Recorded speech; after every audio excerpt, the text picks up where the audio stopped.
I think every kid needs a dad. Always. Friends, it's me, Mirab, and I welcome you to Starspill USA. And today I bring you the most extraordinary and unsettling tale ever to come out of the Sister Wives universe. A tale that stretches far beyond the teary confessionals, the carefully scripted scenes of domestic chaos, and the polished narrative TLC has long spoon-fed to viewers. For beneath the glittering surface of plural marriage, beneath the endless debates about faith and family, there lies a story of secrecy, manipulation, financial ruin, betrayal, and perhaps the most dangerous hidden truth of all, one that, if laid bare, reframes everything we thought we knew about the Brown family and exposes the rot that has festered in the shadows for decades. And so, buckle yourselves in, because over the course of this extended journey, we are going to unravel layer after layer of deception. Starting with the origins of the Browns as a self-styled celestial family destined for reality television stardom. Moving through the financial smoke and mirrors operation that was My Sister Wife's Closet. The shameless manipulation of public sympathy through tear-drenched narratives of victimhood. The courtroom dramas that threaten to dismantle the carefully cultivated image of unity. And finally, the theory so forbidden that few dare speak it aloud, the possibility that Dayton, the young man presented for years as Robyn's eldest son from her first marriage, is in fact the secret biological child of Kody Brown himself. Conceived long before cameras ever rolled, a hidden paternity that, if true, explains every act of favoritism, every financial funnel, every cruel dismissal of Christine, Janelle, and Mary, and every tear Robyn has ever shed before the audience. And once you see this possibility, once you trace the breadcrumbs that have always been there, you can never unsee it again.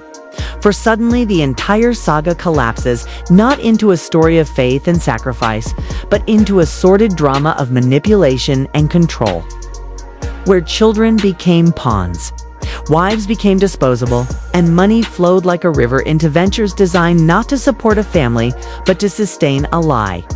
And when we talk of My Sister Wife's Closet, we cannot ignore that it was sold to us as a family business.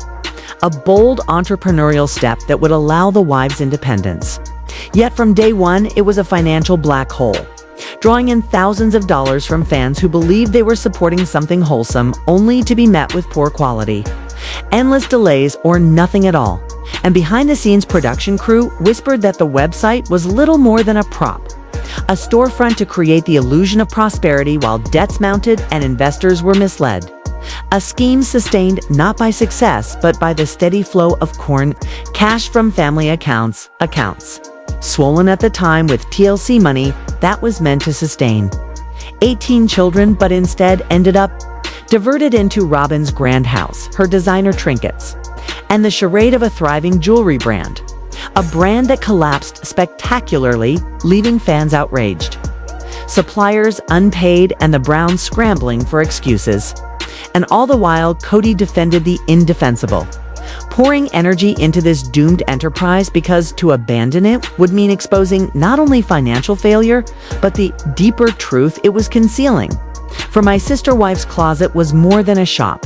It was a smokescreen, a shiny distraction used to cover the fact that Kody's true allegiance was no longer to the family, but to Robyn and, crucially, to Dayton, whose importance in his eyes was far greater than anyone dared articulate. And if we track the timeline, Dayton's birth in January 2000 aligns not with the neat narrative of Robyn's first marriage, but with a period when Kody was endlessly traveling as a salesman, frequently crossing paths with fundamentalist families in Utah and Arizona.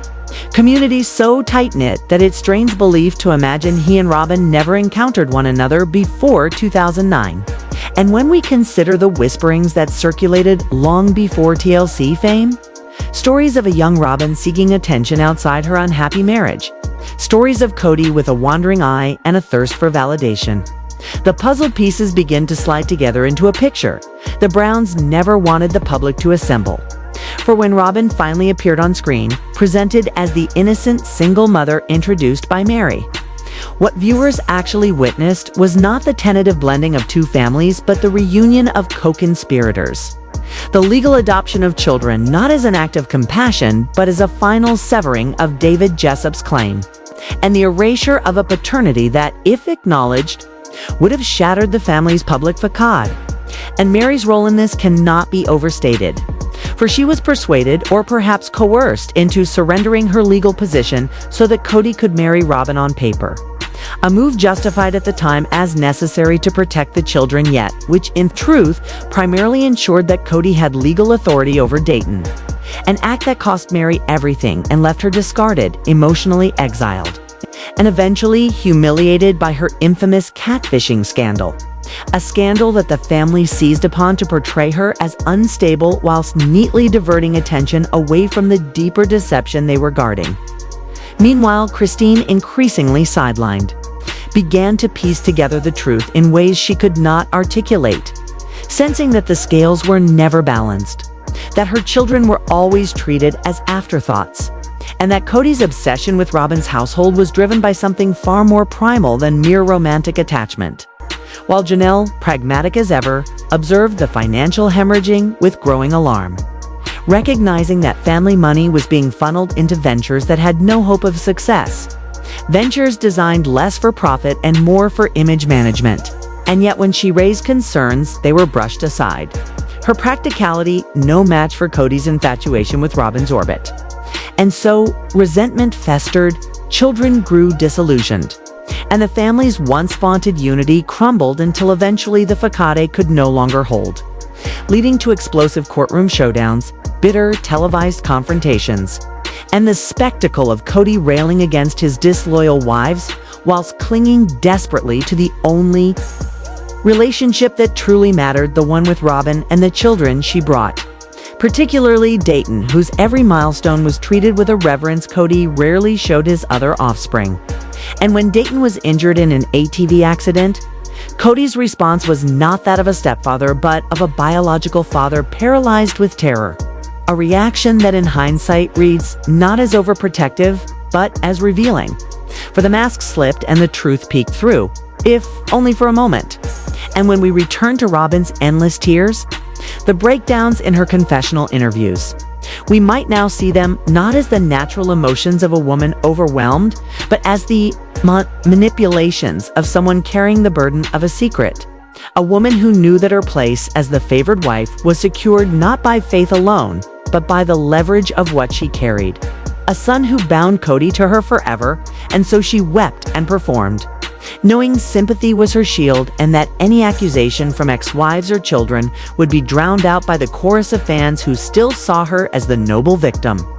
And what of David Jessup, the man cast as abuser? The phantom villain in Robyn's tale, was he cruel or was he silenced? His protests ignored because the narrative required him to be monstrous. For only by painting him in the darkest hues could the Browns ensure no one would question why his ties to his own children were so easily severed, why his existence was so thoroughly erased, and why the legal adoption proceeded with such convenient efficiency. And when Kody, in a moment of unguarded honesty, declared that it was as though Robyn's children were his from the very beginning, audiences swooned at the sentimentality. But what if that was the closest he has ever come to confession, hiding the truth in plain sight, trusting that no one would dare interpret it literally? Yet here on Starspill USA, we do not flinch. We do not swallow the easy story.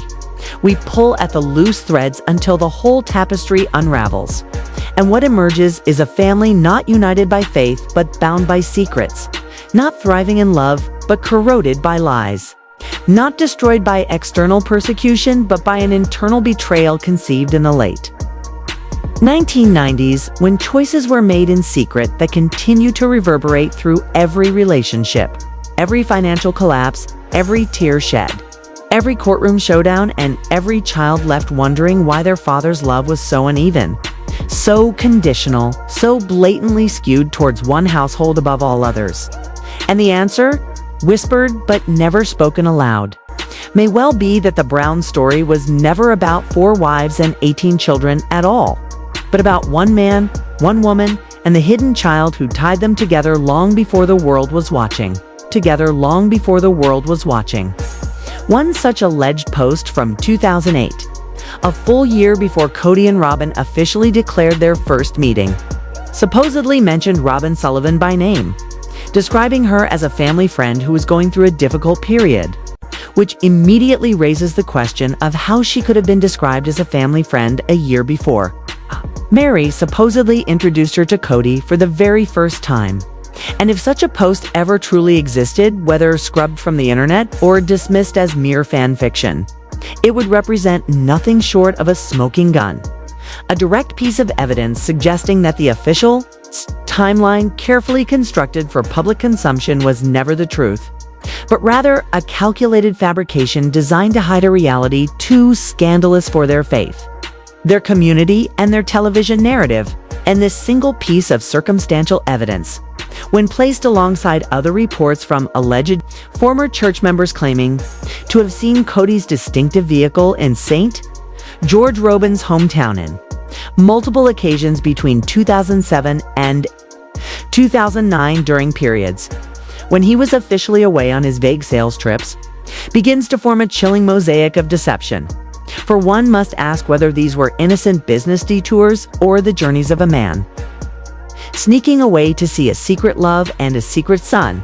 And when one overlays this with the nature of their insular religious community, where everyone knew everyone and long-term clandestine connections were entirely possible, combined with Kody's freedom of movement as a traveling salesman, Robyn's documented unhappiness in her marriage, the perfect conception window for Dayton in the spring of 1999, the conveniently delayed divorce that muddied the record, Kody's immediate and intense bond with Dayton that defied explanation, Robyn's carefully performed victimhood and her strategic vagueness about the details of her past, the monumental legal maneuver that saw Mary's divorce used as a tool for adoption and the erasure of David Jessup's paternal rights, and finally the devastating favoritism that reshaped and ultimately destroyed the wider family.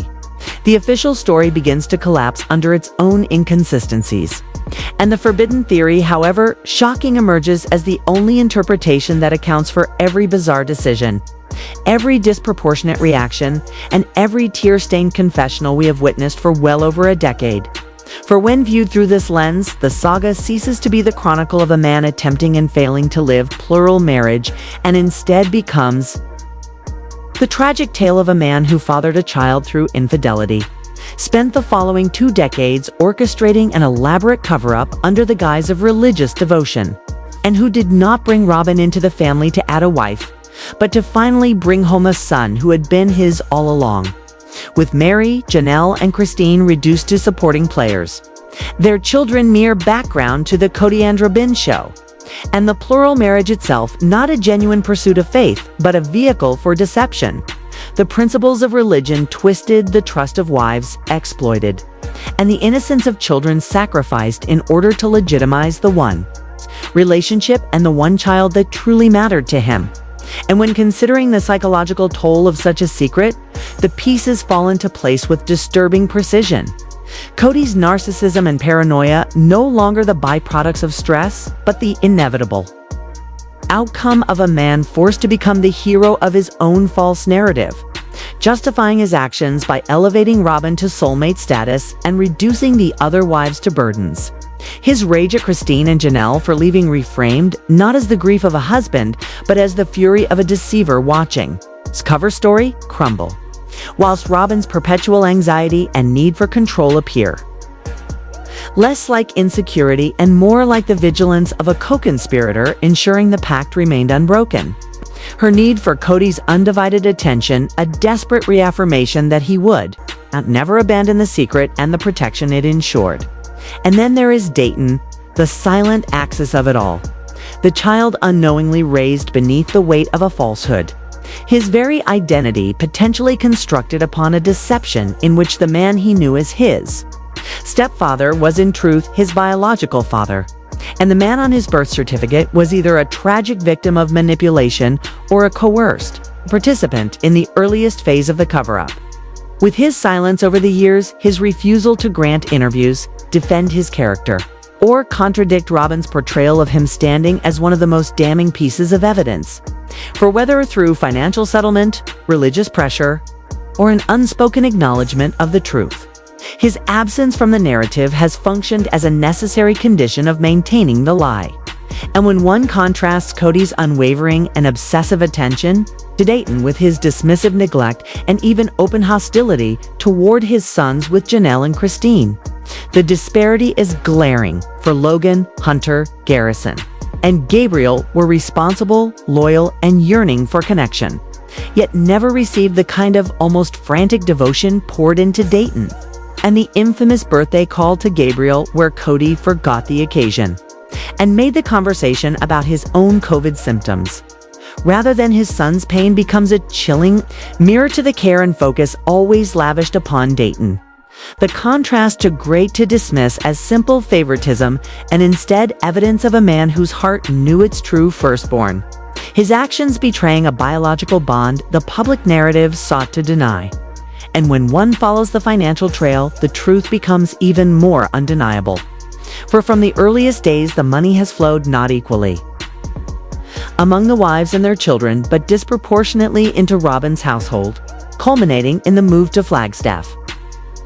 A financially reckless decision rationalized as being for Dayton's education, yet leaving the rest of the family in chaos, debt, and ruin, while Kody and Robyn purchased a $1 million home, symbolizing the culmination of a decades-long pattern of siphoning resources from the collective to secure the lifestyle of one son and one secret family.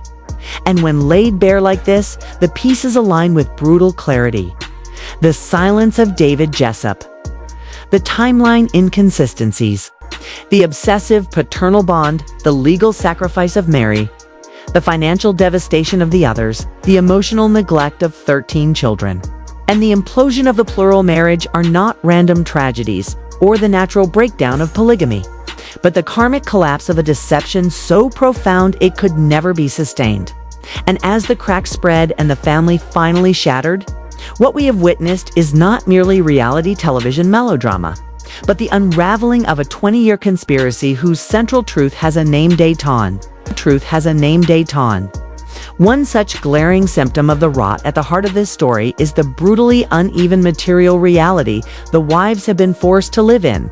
Christine crammed into a cramped rental. Janelle compelled to buy a fifth-wheel trailer to live upon their undeveloped parcel because she had no other housing options.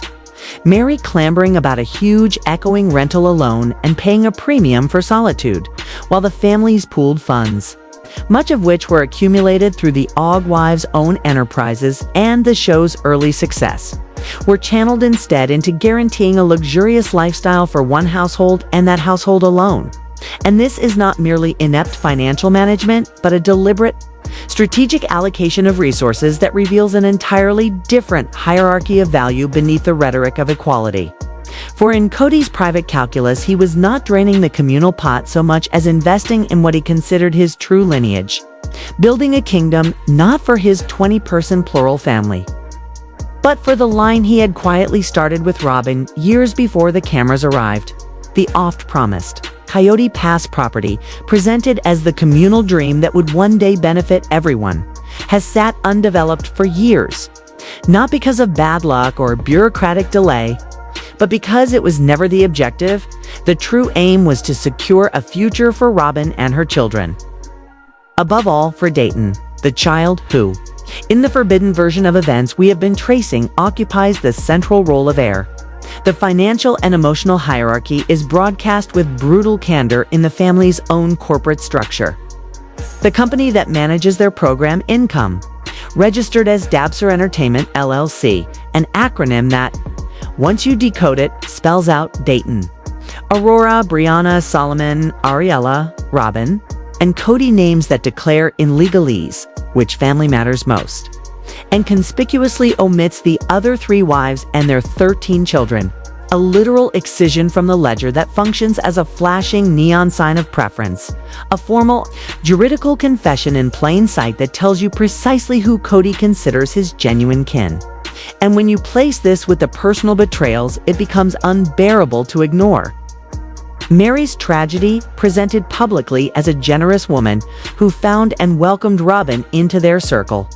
Mary, in reality, appears to have been masterfully manipulated, groomed, perhaps over months or years, into performing the role of the introducer so that an appearance of innocence could cloak a premeditated entry. The perfect, unimpeachable mechanism by which Robyn would be normalized within the family. A Trojan horse whose entrance required the first wife's consent and legal sacrifice. For Mary was asked to legalize what might already have been true on the ground. To divorce so that a paper, marriage, and subsequent adoption could erase inconvenient biological ties and secure a child's future under a new name.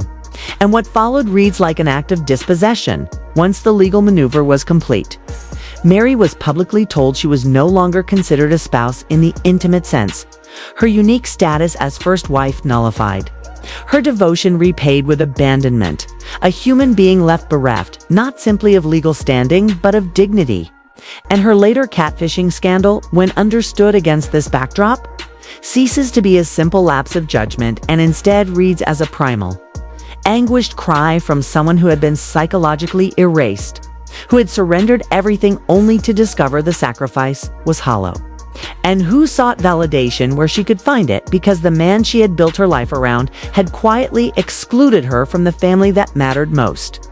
The denouement of this structural cruelty plays out in real time as the family implodes. Christine's departure signaled the first major fracture. She could no longer endure being long, and we no longer endure being long.